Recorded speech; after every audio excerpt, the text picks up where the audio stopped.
Hey guys, okay. Just want to make sure that I can get to see all of you. So if you don't mind, do tell me which country you're from so that I know exactly where you guys are from. I want to spend a little bit time with you to tell you about what I want to do in 2022, right? So this year has been quite a record year for me. Personally, I'm doing way better than I have ever before.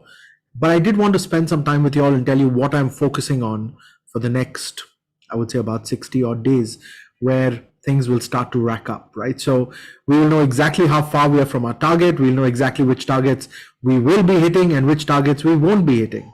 So do tell me which country you're from. I'd love to know. All right.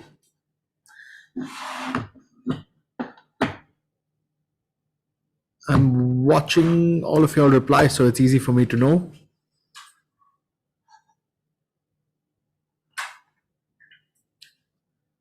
Wow. EC, it's 2 a.m. for you. Wow. Oh my Lord. All right. Okay. So guys, today is not much of a session, but it's more about me telling you a little bit about what I'm focusing on. So this year, a lot of my business has been about helping clients get their estate planning back together. Now, I know a lot of advisors have been writing and saying, Sanjay, where can we get the estate planning book? Guys, the reality is we still have a lot of shipping concerns and logistics has become absolute nightmare. So unfortunately, this book is not available online yet, but I managed to get my guys to print out about 200 books that I'll be giving away today. There are a few of you that have won the books. I want to make sure that you guys get those books. If you do want to win a book, just comment, leave a comment and tag 3 friends of yours who you want to also win the book with you so that I would send those out. I've already got 5 people who have won the book, right? So give me 1 second.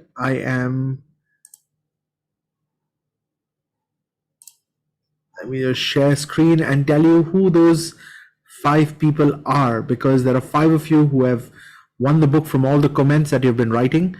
I will be giving away 10 more books after 15 minutes, right? So let me first share screen and tell you who those 5 people are. All right, so it's Rajesh, it's Kaur, is Chania, Nozumi, and Singli, right?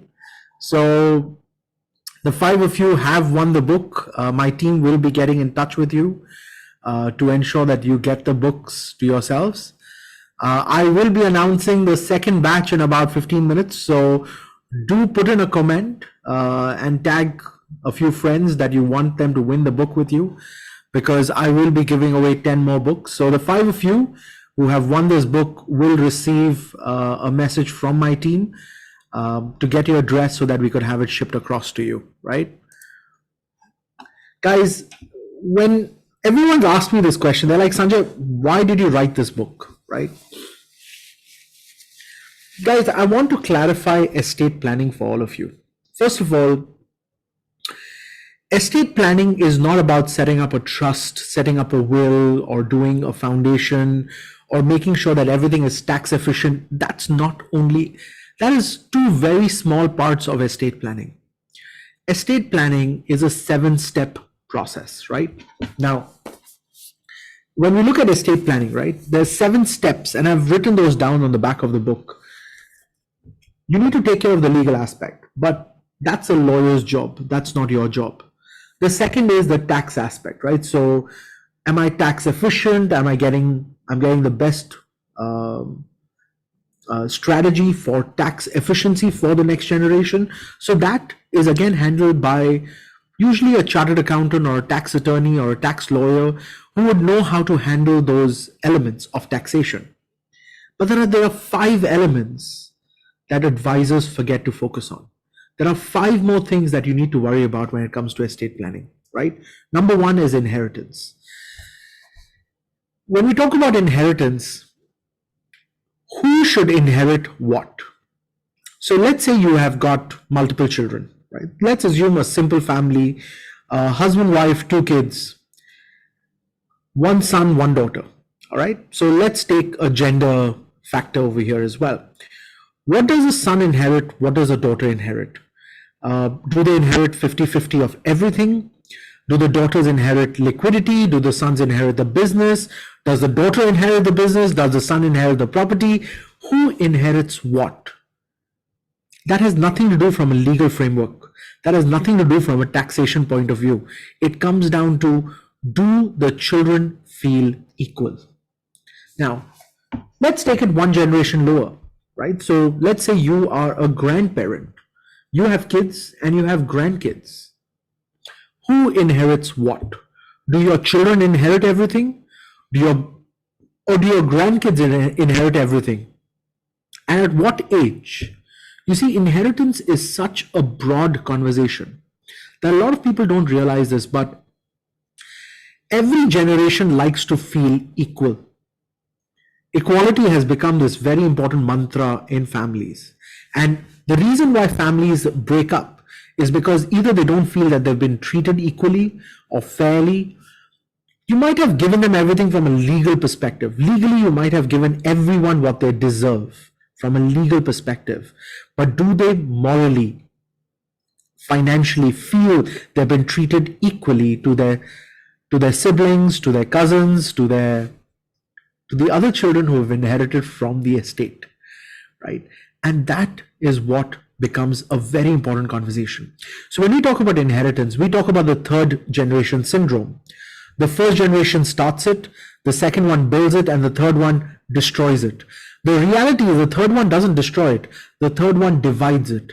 And the reason why they divide it most of the times when the 3rd generation divides it, the reason for division is the lack of feeling that everything is equal.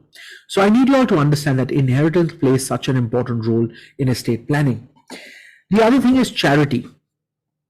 Every estate plan at some point needs to have a charitable element to it. And there are 2 reasons for that. Number 1, when an estate is charitable, it basically is telling the family that you need to learn to help people around you, people who are less successful than you are, people who need your support. You need to build that as a value system into the family. The second reason is no business, no family becomes successful in isolation. They become successful because society supports them. Their business becomes successful because society supports them. It is very important that charity is a part of every single estate plan. The only biggest problem with charity is majority of charities are not sustainable. If you notice, a lot of charitable organizations are always looking for funding because they haven't built a sustainable strategy to keep the charity going on and on and on. And that's where we play such an important role. We, as a financial advisor, when we sit down with a client, right, and we do their estate planning, we talk about sustainable charitable planning. So from short-term goals to mid-term goals to long-term goals, we use different financial products to help them achieve financial sustainability at the charitable level. And this is a huge part of our business, but a lot of us do not specialize in this. And if you did spend some time to learn how to build the right charitable structure, it by itself is a specialization.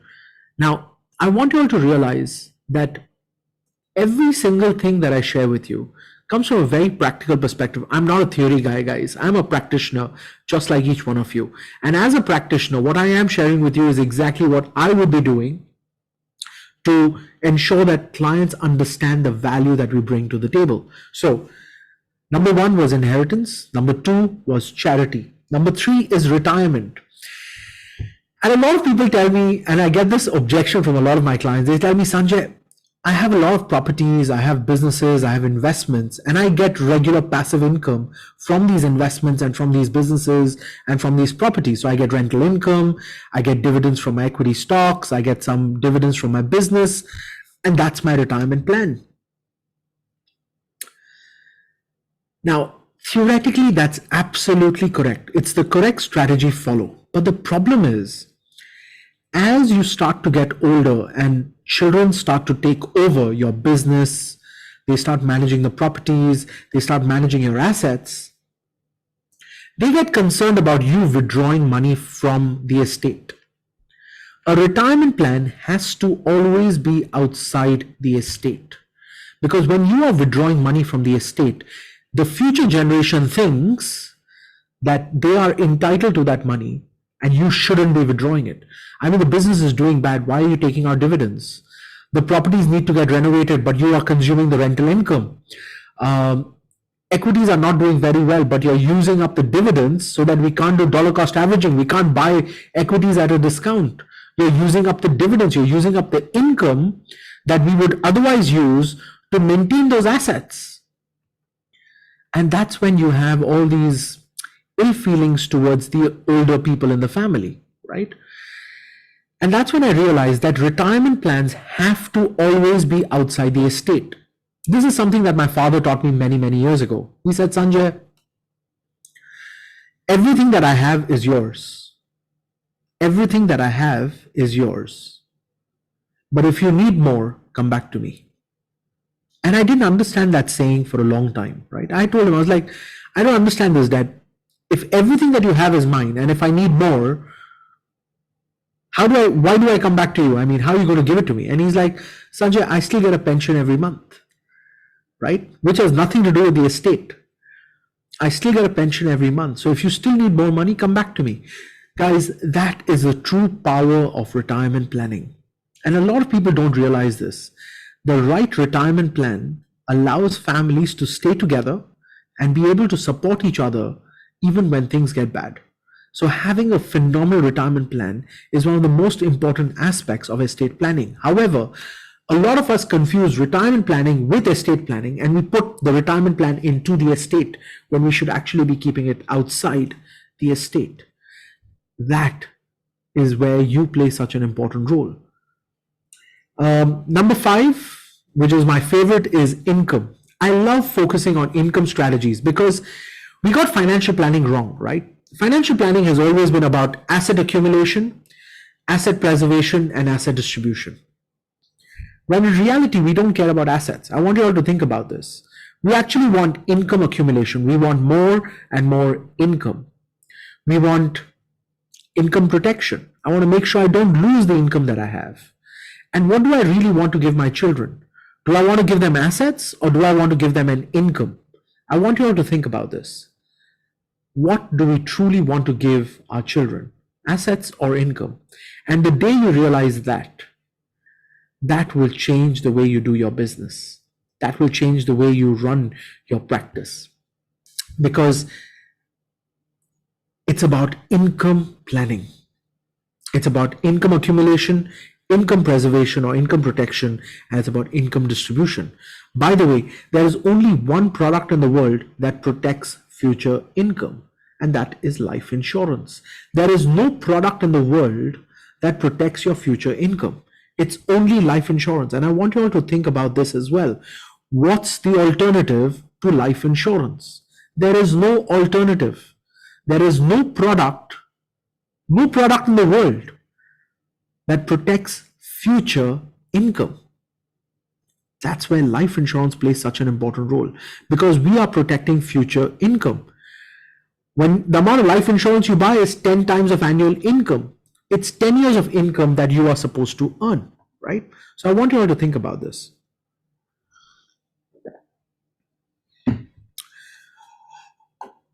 All right.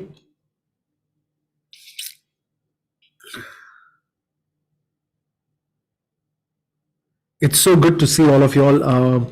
I'm just reading all the comments because I know that putting together, we're putting together this for all of you.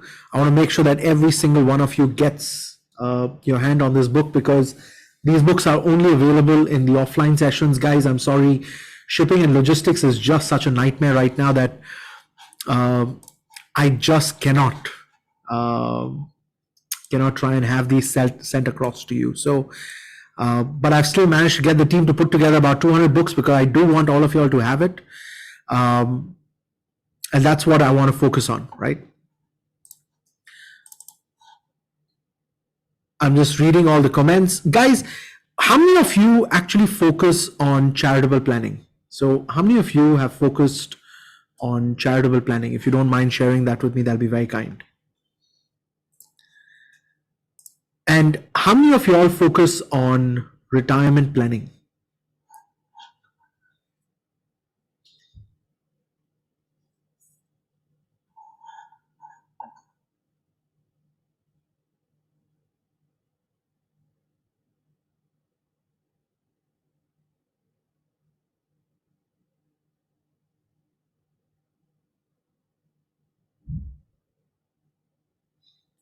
Okay.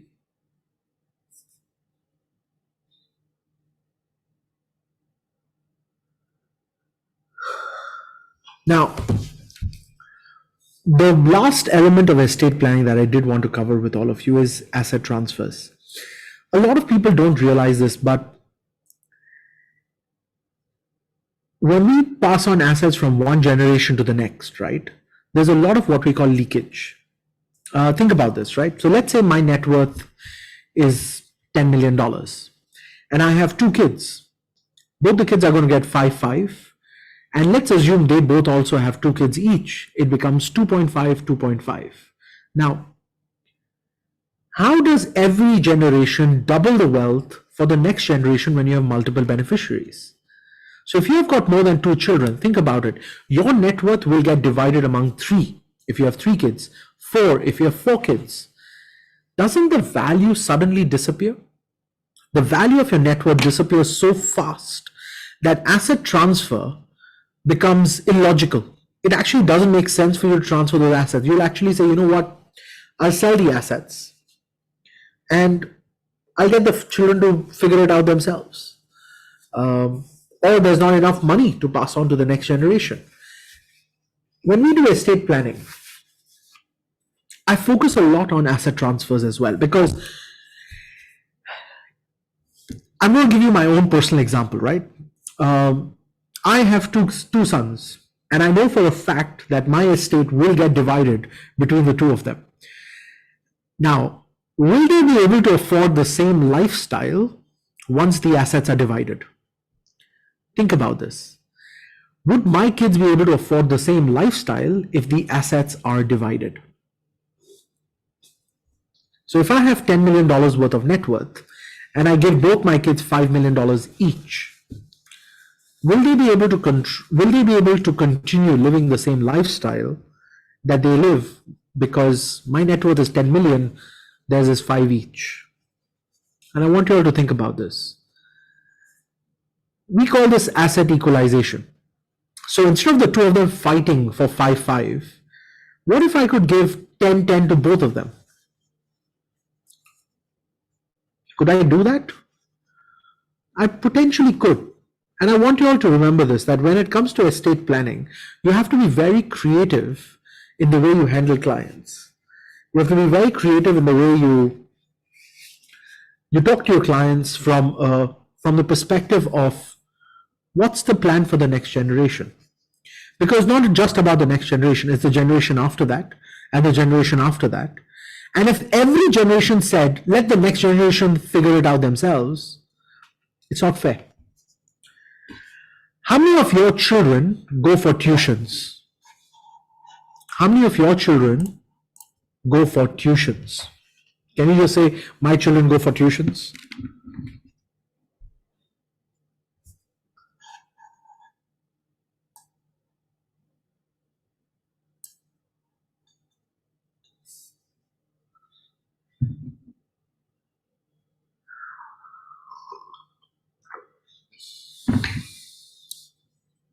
The reason why I'm asking this is, if your children go for tuition, don't you think they're getting a head start compared to all the other children? Don't they get a little bit of extra help that the other children might not be getting?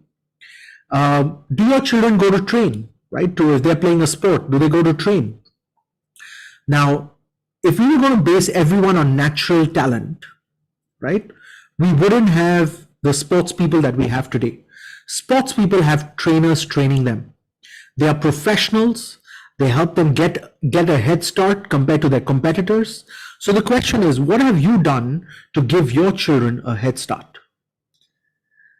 Financial planning, estate planning is giving your children a head start compared to other kids. You're giving them an unfair advantage. That's the truth. Now, all parents want their children to be number one in class. They want their children to do well in studies. They want their children to do well in sports. They want their children to do well in life.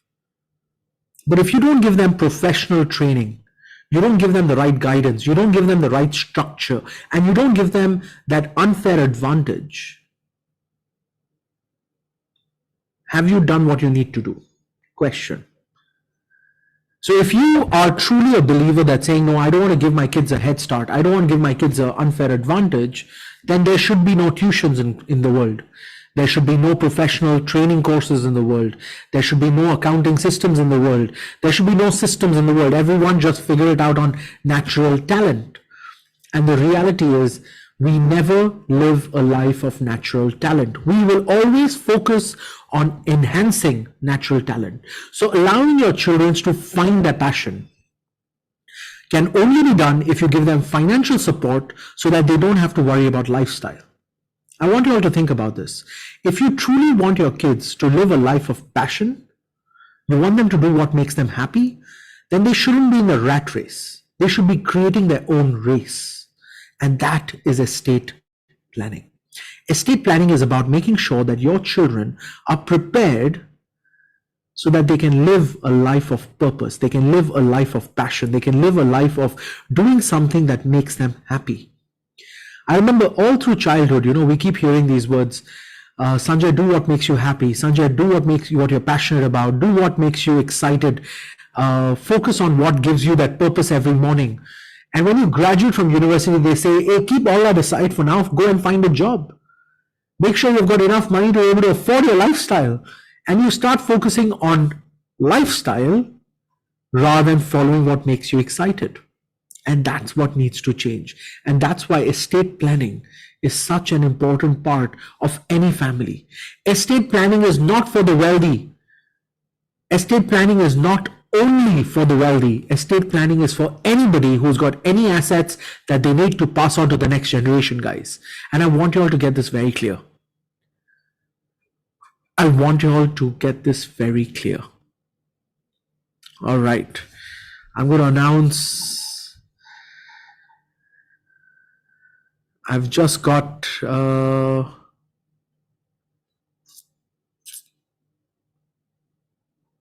okay, my team has just put together 10 more people who are getting the book. So I'm just putting that out. 1 second.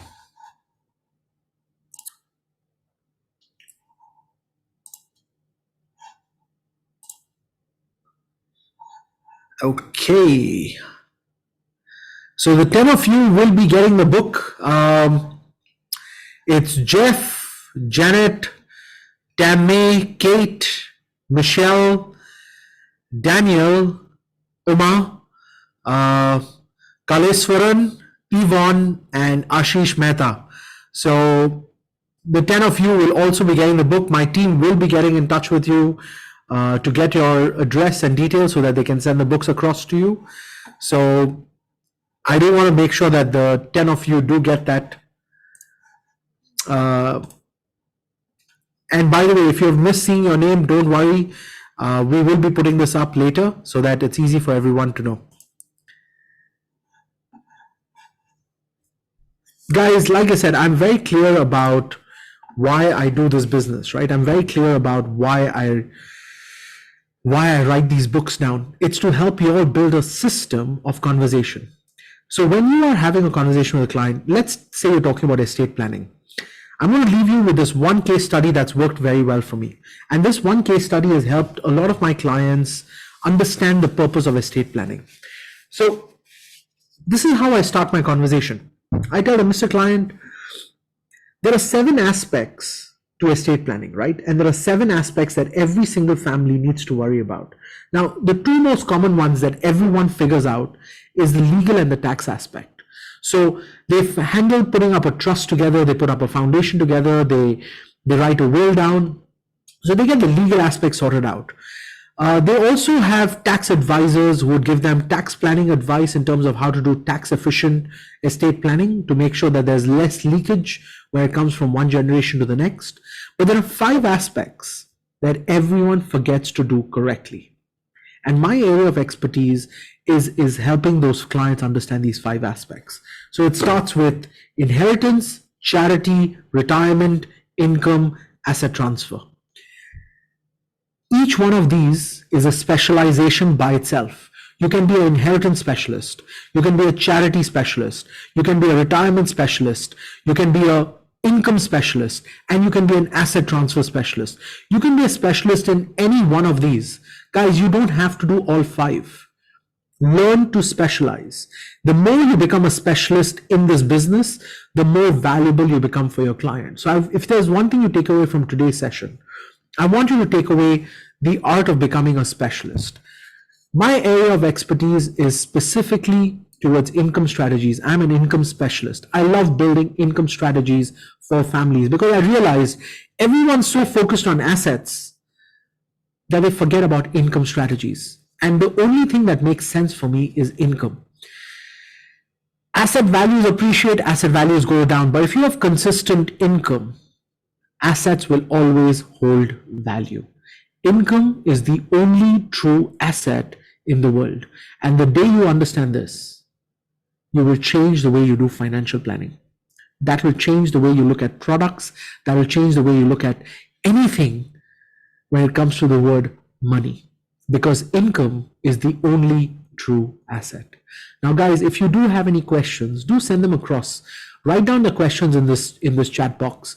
Send down your comments, put down all your questions. I will try and answer them as much as possible. And I want you all to remember this. Estate planning is a beautiful, beautiful business and a profession. And if you spend time to learn it, if you spend time and focus on building the right structure and system for yourself, you'll become truly successful in this business. So best of luck. And I look forward to seeing each one of you towards the end of 2022. God bless, guys. Take care.